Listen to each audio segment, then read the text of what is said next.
Assalamualaikum warahmatullahi wabarakatuh.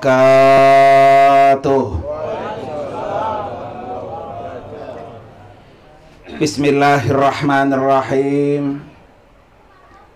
Alhamdulillahilladzi khalaqal mauta wal hayata liyabluwakum ayyukum ahsanu amala.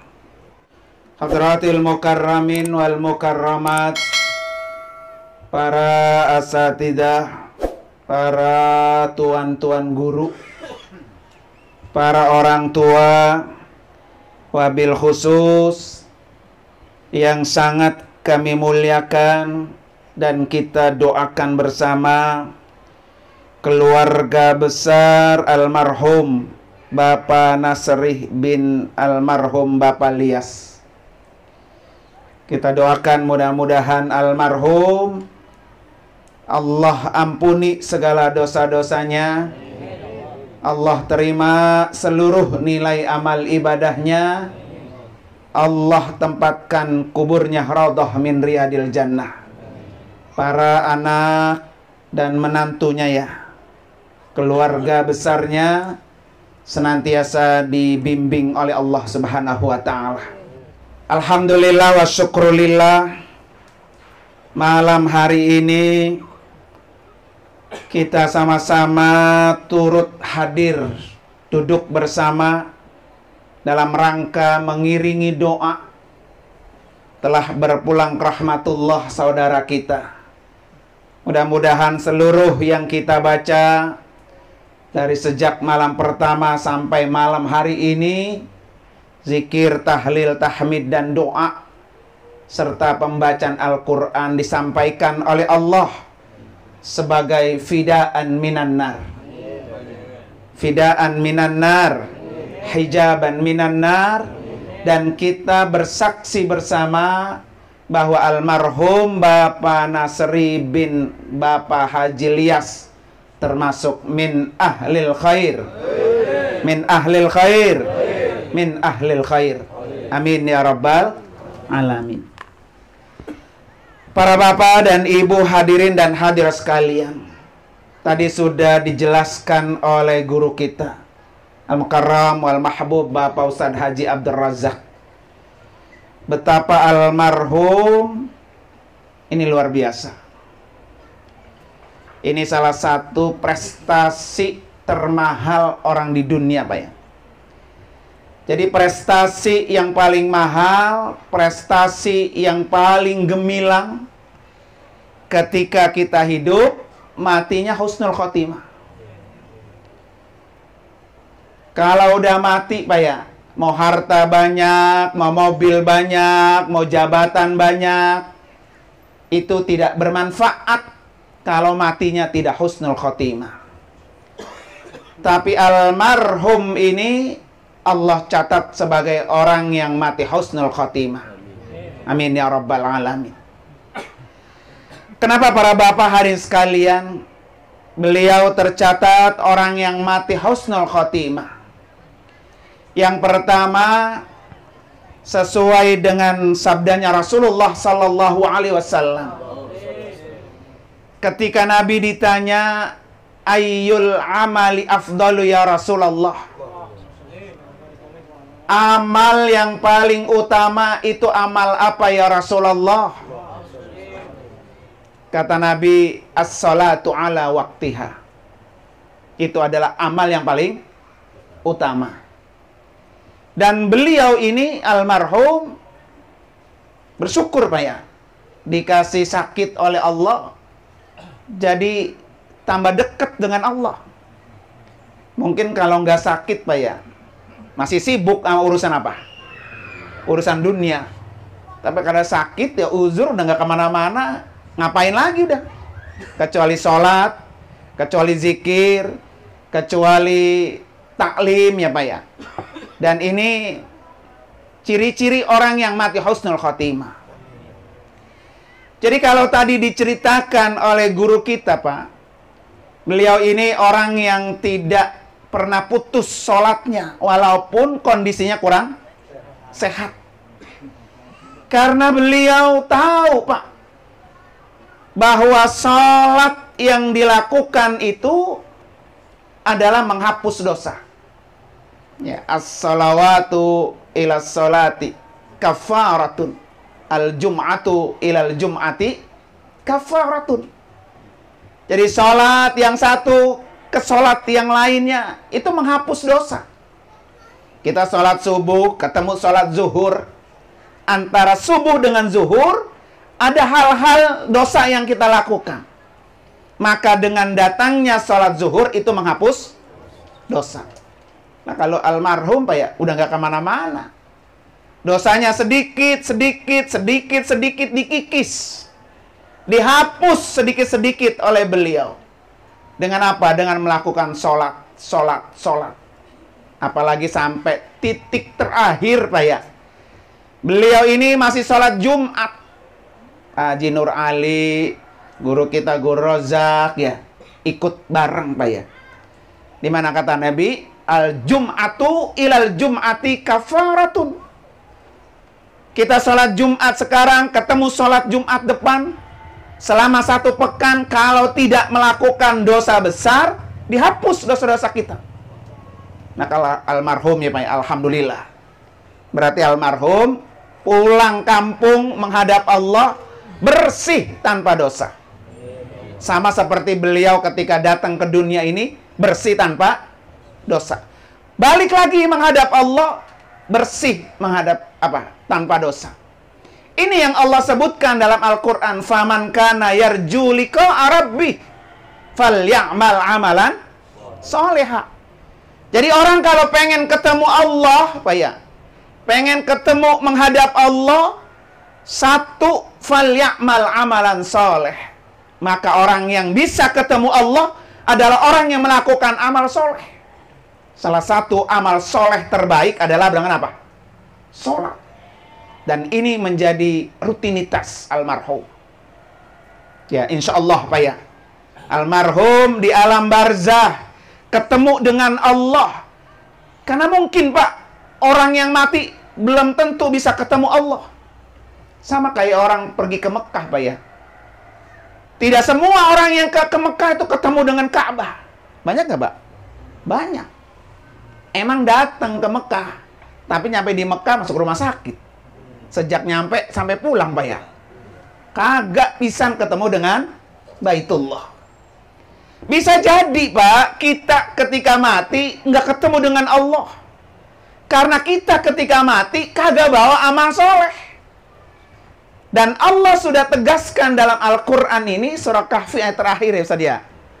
Faman kana yarju liqa'a rabbih falyamal amalan sholihah. Jadi orang-orang yang berharap ingin ketemu Allah, lakukan amal soleh. Maka insya Allah Pak ya, dengan amal soleh, dengan sholat, dengan zikir, dengan hikmah beliau sakit, maka beliau menghadap Allah betul-betul bisa membawa amal soleh. Nah ini alhamdulillah Pak. Apalagi sholat Jumat Pak ya. Orang kalau tebang sakit gigi, sakit perut, alasan nggak sholat Jumat Pak ya. Ya kan? Padahal kan jelas Pak hadisnya. Orang yang meninggalkan sholat Jumat secara sengaja faqad kafaro katanya, maka dia dihukumi orang kafir. Beliau tahu Pak, almarhum ini jangan sampai sebab gara-gara saya sakit Jumat saya nggak sholat, bisa-bisa pulang kampung su'ul khotimah, karena dia tercatat dihukumi sebagai orang kafir Pak. Tapi Jumat menjadi nilai prioritas beliau. Maka insya Allah mudah-mudahan Pak ya, dengan kondisi beliau kayak gitu dibantu oleh orang lain, maka yang membantu pun dapat apa? Dapat pahala. Dan ini Pak, target kita Pak. Ya, cita-cita kita ketika kita mati husnul khotimah. Itu yang pertama yang ditanya Rasulullah, ayyul a'mal afdol. Jawabannya apa? As-salatu ala waktiha. Kemudian ditanya lagi, ya Rasulullah, amal apa lagi yang baik? Yang paling utama, kata Nabi, birrul walidain. Ya.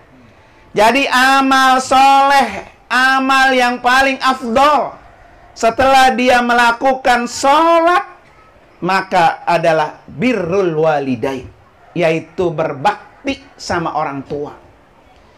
Almarhum ini Pak tepat. Kenapa Pak? Coba bapak-bapak lihat, orang mana-mana tuh ziarah ke Banten, nyampe nggak?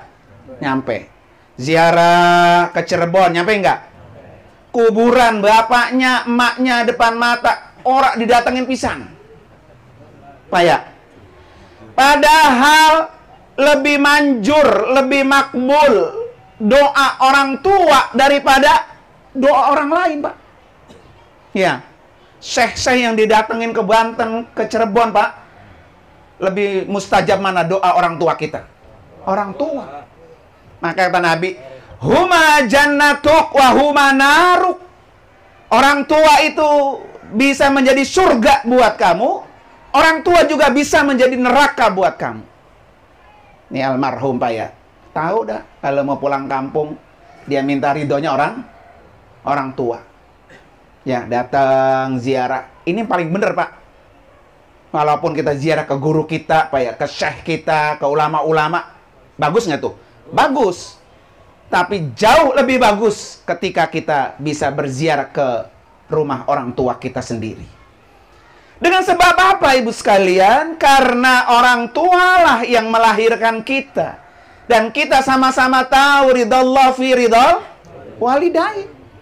Bahwa ridhonya Allah itu ada kalau orang tua kita apa tuh? Ridho. Makanya ini anaknya katanya banyak ya?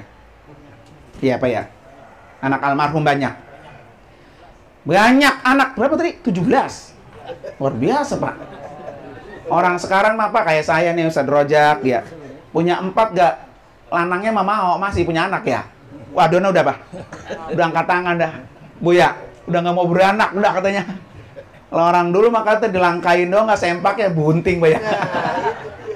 17 Mak.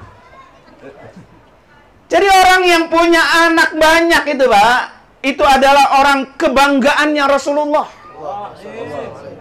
Ya, jadi almarhum ini bukan hanya orang yang melakukan amal yang paling afdol, bukan hanya itu.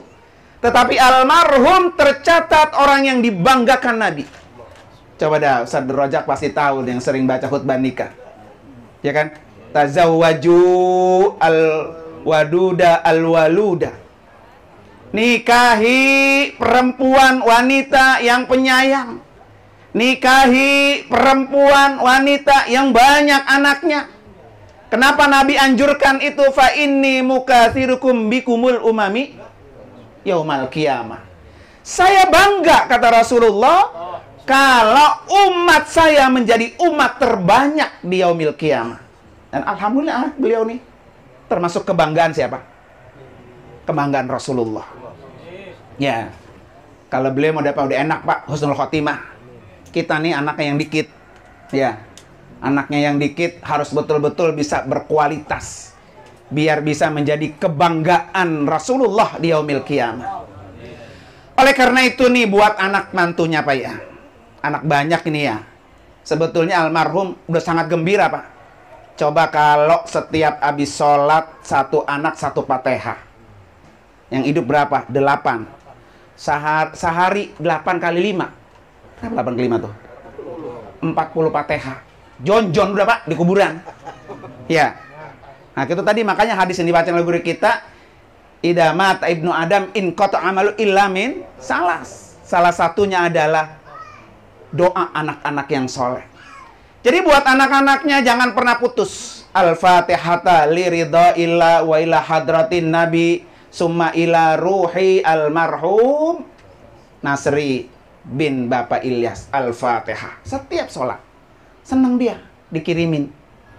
Semakin sering Pak anak-anaknya mengirimi Fatihah, tadi kata guru kita, kuburannya semakin terang. Karena kalau zaman dulu kan pelita-pelita gantung Pak ya. Pelita tempel. Sumbunya apa Pak? Rokok Pak ya. Kalau minyaknya kering itu Pak, ketip Pak ya. Mati dah. Ibaratnya kalau anak itu nggak pernah ngirimi doa, ibaratnya pita gantungnya minyak habis tuh. Udah kayak petang dah itu di kuburan. Ya. Ngeriyip, mati. Makanya anaknya banyak beruntung nih, Pak. Kebanggaan Rasulullah. Ya kan? Jadi tanda-tanda anak-anak yang soleh adalah anak-anak yang berbakti kepada orang tuanya. Ustaz, saya waktu baba hidup belum sempet bisa berbakti. Sekarang udah nggak ada. Masih bisa apa enggak? Sangat bisa. Kata Nabi, yang pertama, as-salatu alaih, doain dia. Tanda bakti kita anak yang masih hidup. Kedua, al-istighfaru lahu. Ya, istighfarkan. Ketiga, jalin silaturahmi. Memang almarhum rajin ngaji. Ya, rajin hadir. Tanda bakti anaknya, kita ngaji. Hadir. Jangan bapaknya mah rajin ngaji, rajin majlis taklim, anaknya mah orang open pisan. Ya, itu anak yang tidak berbakti sama orang tua. Ya kan? Kalau punya rezeki, infakin, sedekahin, jariahin, wakafin. Biar orang tua kita di alam kubur bahagia, terus bahagia. Ya kan? Nenek anaknya banyak, Pak. Beruntung nih almarhum, Pak ya. Jadi insya Allah mudah-mudahan para bapak hari sekalian ya, bahwa almarhum ini banyak anak, makanya anaknya jangan sampai pada berantem, jangan sampai bercerai-berai. Makanya kata peribahasa gini, Pak, al-walidaini mislul ainaini, katanya. Orang tua itu seperti dua mata. Sekarang ini anak-anaknya matanya udah tinggal sebelah, Pak ya. Kemarin matanya dua, komplit, kemana-mana jalan gampang. Sekarang mata sebelah. Jangan sampai yang sebelah ini masih ada ibunya ya. Jangan sampai hilang lagi. Kalau anak udah kehilangan dua mata, selesai dah, Pak. Ya kan? Itu jangan sampai dipertahankan. Yang kedua, bahwa orang tua itu adalah tempatnya doa mustajab. Apalagi seorang ibu tuh. Ini ibunya, istrinya, harusnya udah kayak ratu, Pak. Anaknya banyak ya? Coba kalau sehari makan satu anak. Berarti lebih seminggu tuh. 8? Ya, Pak ya? Kalau lebaran udah nyanyi beli apa-apa, jangan repot-repot. Anaknya sejuta. Lebaran udah berapa? 8 juta. Nya mau apa? Mau haji apa mau umroh? 2 juta. Udah berapa tuh? Udah cukup, Pak ya? Jadi nggak perlu dah ibunya, tenang aja dah. Udah nyak megang tasbih aja. Ngaji, baca Quran. Udah, doain kita. Jadi anak-anaknya masih ada nih harapan doa yang mustajab. Doa yang tidak ditolak oleh Allah adalah doaul walid. Doa yang pasti mustajab itu adalah doanya orang tua. Jadi kalau kita udah nggak punya orang tua, Pak, udah nggak ada tempat kita minta berdoa. Makanya yang tinggal aktu ini pertahankan. Jimat ibaratnya, Pak ya. Jadi anaknya kalau kemana-mana, jangan lupa doain. Walaupun orang tua mak nggak diminta juga pasti apa? Didoain. Tapi kalau di request, Pak, di request anak ngomong sendiri, kita rasanya kayak diusap-usap tuh ya, dirot-rot hati. Allah ini masih butuh sama doa gua ya. Doain kita, Pak ya. Makanya yang tinggal satu ini pelihara, buat dia bahagia, buat dia seneng. Kalau dia udah mati, udah nggak ada, kita udah nggak bisa membuat dia bahagia. Sekarang ayonya mau makan apa? Duren, soto, sop, mau kemana jalan? Tinggal jalan. Karena kita ingin membahagiakan dia. Jangan sampai nih anaknya ada yang nyakitin emaknya mulu. Kalau bahasa orang di Malang mah ngerong-ngerong baik ya. Ya kan? Dulu ngurusin anak apa 17 capek, nggak pernah istirahat. Apa netek, mamanya mau tidur, tetenya tidur dia sama anaknya, Pak ya. Kan gitu. Saking banyaknya itu, Pak ya. Pas anak udah tua, anak ditinggalin cucu, Pak.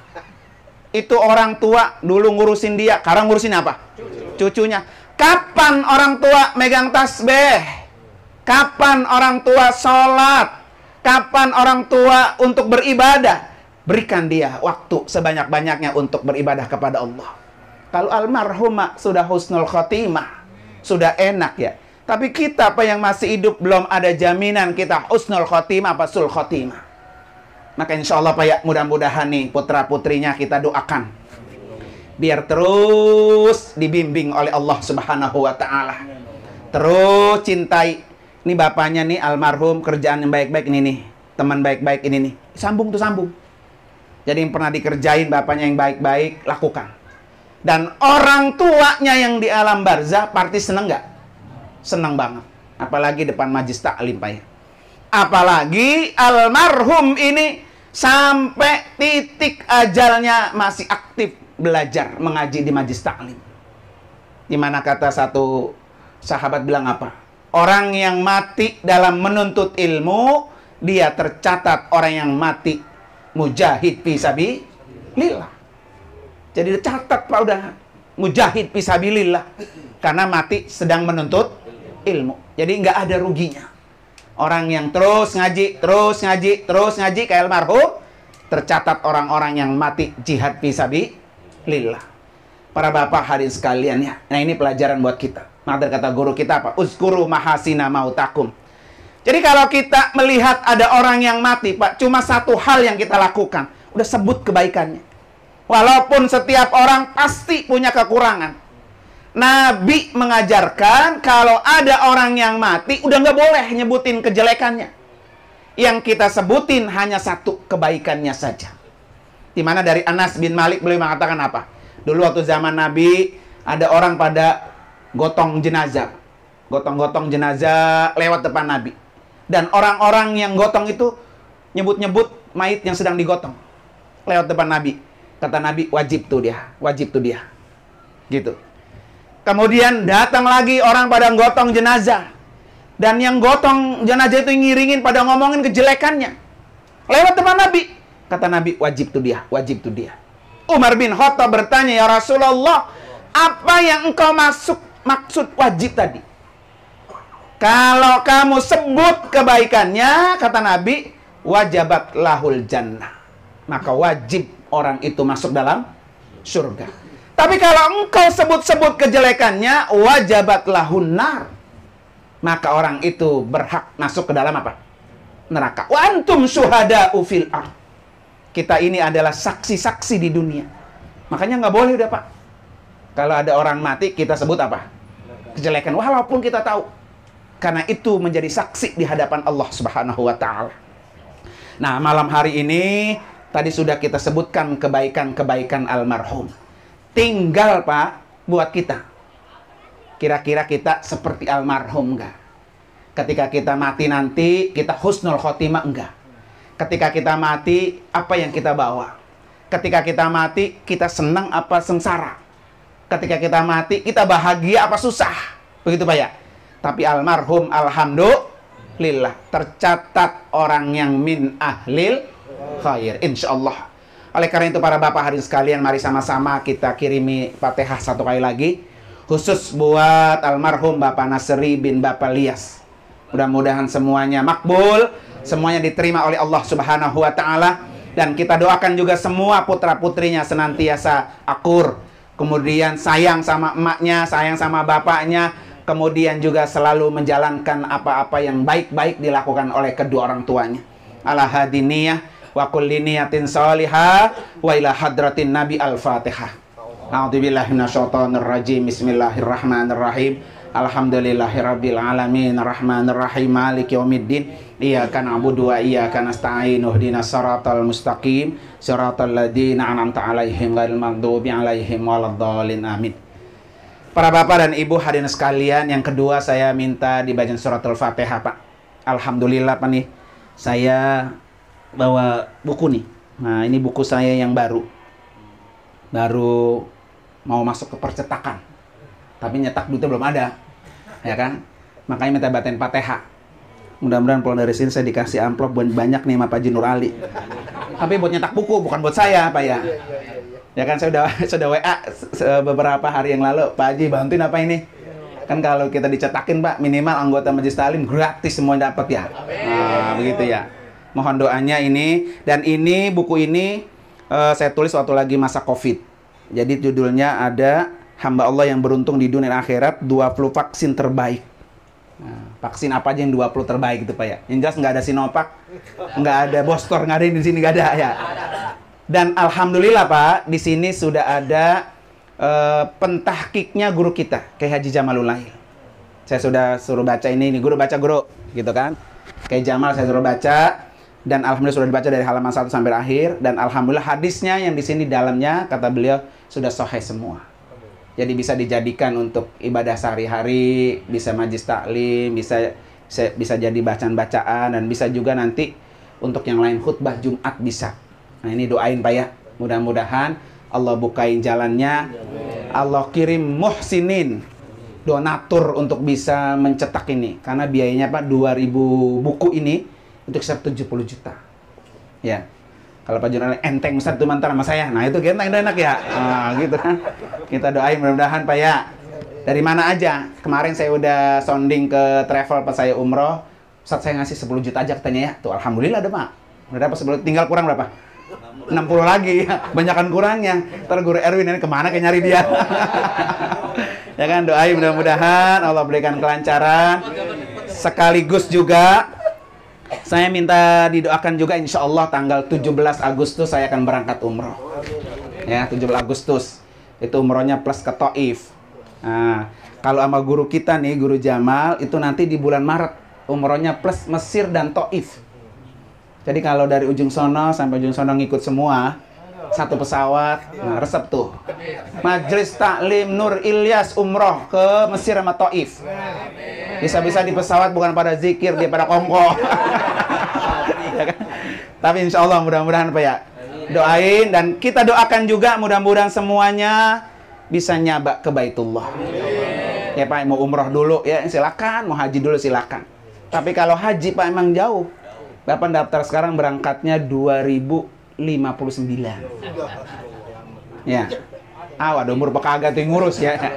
Oleh karena itu mari sama-sama kita baca suratul Fatihah, bukunya lancar, dan semua juga insya Allah. Pak Junal udah janji nih, bareng-bareng ke kantor saya nih, bertiga sama Ustaz Erwin sama Ustaz Aziz.